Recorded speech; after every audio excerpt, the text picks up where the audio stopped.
पृथ्वीराज चौहान ने भी विश्वास जीतने की 16 बार कोशिश की, 17 बार वो विश्वास लायक ही नहीं रहा। गुरु गोविंद सिंह ने भी की, लाल किले के सामने शीशगंज गुरुद्वारा बना है, उनके बच्चों को चिनवा दिया गया। हम तो राजा दाहिर सेन से लेकर के जो 700 में सिंध का राजा था और आज के राजा तक विश्वास ही जीत रहे हैं, लेकिन विश्वास नहीं मिल पा रहा हमें। सॉरी टू से, आई एम वेरी ब्लंट। तो ये जो विश्वास जीतने की प्रक्रिया है, ये एक तरफा चल रही है पिछले कई हजार साल से, ये बंद हो जानी चाहिए। सरकारें हैं, सरकारों की अपनी मजबूरियां होती हैं, सरकार सत्ता पे बैठती है तो उसको सब कुछ करना पड़ता है। लेकिन मैं बार बार ये बात नहीं समझ पा रहा कि ये दुनिया का पहला ऐसा देश है जहां सरकार तय करती है कि समाज कैसा बनेगा।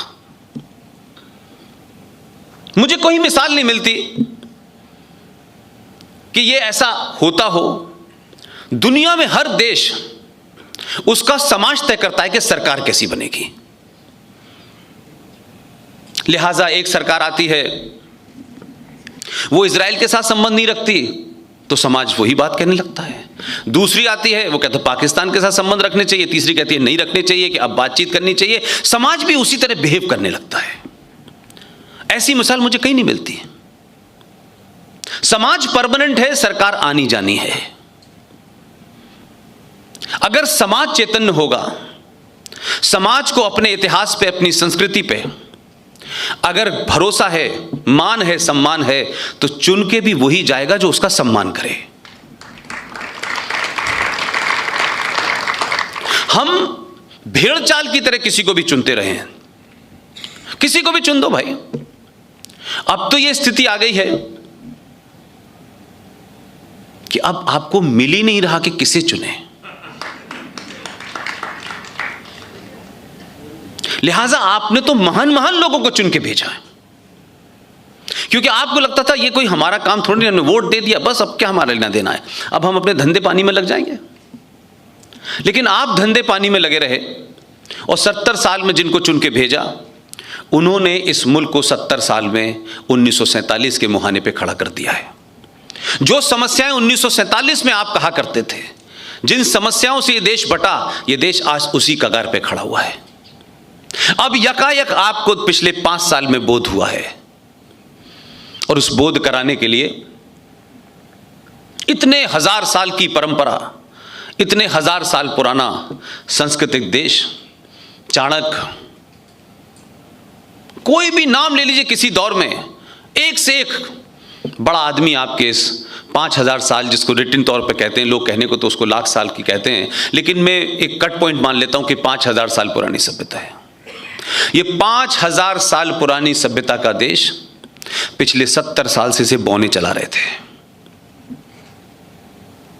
क्योंकि आपने सब कुछ छोड़ दिया, कुछ विजनरियों के लिए छोड़ दिया। अब उनके वारिस आजकल ढूंढ रहे हैं कामराज जी को, कि कोई कामराज आए, कामराज का प्लान करे, कुछ बचा ले।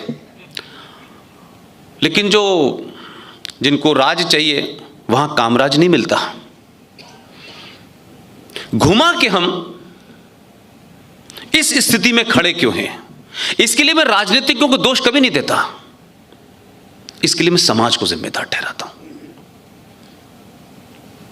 आपने 70 साल में कैसा भारत बनाया है?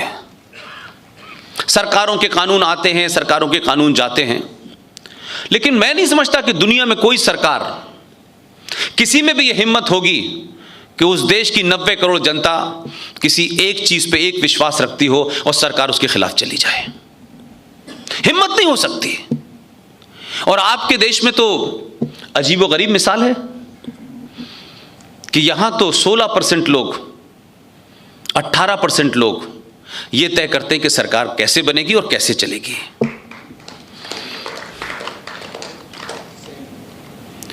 हम मेजॉरिटी के लोगों का दिक्कत यह है कि हम बातचीत में तो बड़ा तर्क कुतर्क वितर्क जितना होगा इतना करते हैं, लेकिन अपनों से करते हैं, ताकतवर से नहीं करते। जबकि आपकी संस्कृति में तर्क करने की शक्ति पूरे इतिहास में मिलती है कि आप तर्क से लोगों को हराते थे। आज आप तर्क करने लायक ही नहीं बचे। लिहाजा 1700 में क्या हुआ, 700 में क्या हुआ, हमने कभी पढ़ा ही नहीं। ऐसा लगता है कि जो अभी सिंह साहब कह रहे थे कि इस्लाम की नींव फाउंडर मोहम्मद साहब ने रखी, क्रिश्चियनिटी की भी किसी ने नींव रखी, कांग्रेस पार्टी की भी किसी ने नींव रखी है। ये जो नींव रखने वाले लोग हैं, इनकी बहुत ज्यादा उम्र नहीं होती, 100 साल के आसपास होती है। और ये ध्यान हमेशा रखिए कि जो पैदा हुआ है वो मरेगा जरूर। 632 में सल्लल्लाहु अलैहि वसल्लम मोहम्मद साहब, उनका इंतकाल हो गया, वो चले गए।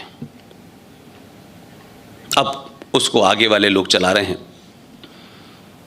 क्रिश्चियनिटी की भी एक डेट है, लेकिन आप में से कोई मुझे बताए हिंदू धर्म की किस दिन नींव रखी गई, मुझे बता दें। तो जब ये अनादिकाल से है तो फिर हमेशा रहेगा, और जिनकी डेट रखी गई है वो जरूर खत्म होने वाले हैं। समय की बात हो सकती है कि कोई 150 साल जिएगा, कोई 200 साल जिएगा। न हम पैदा हुए हैं, न हम मरेंगे। लेकिन इस सफर में आपको जो सबसे इंपॉर्टेंट रोल प्ले करना है कि आप अपने रूट से जुड़े रहें। बहुत सारी समस्याएं हैं, लेकिन उस समस्या का सबसे शॉर्टकट रूट यह है कि आप वापस लौटिए अपने वेदों पे। यह बात अलग है कि हमें यह समझाया गया, हम तो आज़ाद मुल्क में पैदा हुए हैं। बहुत सारे लोग ऐसे होंगे जो आज़ादी से पहले पैदा हुए होंगे, कि भारत 15 अगस्त 1947 को पैदा हुआ और हमारे पिताजी थे गुजरात के गांधी जी। हमें यह बताया गया, हमसे यह नहीं कहा गया कि भारत, यह कहा जाता है, बड़े बड़े हिस्टोरियन तथाकथित आप कह सकते हैं, उन्होंने बताया कि इससे पहले तो भारत था ही नहीं। ये तो अंग्रेजों ने आके बताया आपको कि आप कोई भारत है छोटी छोटी रियासतों में, आपको जीना उन्होंने सिखाया। उन्होंने रेल दी, उन्होंने सुबह का लोटा आपसे रखवाया, कहा कि आप अंदर जाया करिए, जिसकी आजकल काफी प्रचार हो रहा है। तो जो बात अभी सिंह साहब ने इतनी लंबी समझाई, जो लुटेरे थे, जो जाहिल थे, जो बदमाश थे, वो भारत को आज सिखा रहे हैं कि ऑर्गेनिक फूड अच्छा है। वो भारत को सिखा रहे हैं, वो भारत को डेवलपमेंट का मॉडल बता रहे हैं। वो डेवलपमेंट का मॉडल बता रहे हैं जिन्होंने पूरी प्रकृति को ऐसा कर दिया है कि यह रहने लायक नहीं है। हमारी संस्कृति में हमें सिर्फ यही बताया गया है कि आप इस पूरी जो प्रकृति है, आप इसके हिस्से हैं, आपको उतना ही लेना है जितना आपको जरूरत है, और उतना प्रकृति ने आपको दिया है। लेकिन हम 5000 साल के सफर में कोल्ड स्टोरेज में आलू रख रहे हैं। आलू जिस मौसम में पैदा होता है, उसी मौसम में खाने की शक्ति आपके जिस्म में होती है। लेकिन वेस्ट ने हमें बताया है, सभ्य बनो, डेवलपमेंट का मॉडल अपनाओ। और जो माँ चपाती के अंदर या पराठे में सब्जी लपेट के देती थी, उसे कहा ये तो मूर्खों जैसी चीजें हैं, 5 दिन पुरानी बासी रोटी जिसे पिज्जा कहते हैं वो खाओ, जो आपके शरीर के लिए ठीक नहीं है, जो आपके क्लाइमेट के हिसाब से ठीक नहीं है। हमने बैठने की सीट जहां सुबह सुबह सभी जाते हैं, वो भी आपके प्रकृति के हिसाब से ठीक नहीं है, वो यहां के लिए फिट नहीं है। लेकिन अब क्या हो रहा है कि पहले तो उसे बना के हमें बिठाना सिखा दिया, अब हमें फेसबुक और इंटरनेट के माध्यम से बनाया जा रहा है कि उसमें ऐसे बैठो कि जैसे पहले बैठते थे कुर्सी पे। अब उसके लिए एक और चीज खरीदो। उन्हें अपना कचरा बेचना था।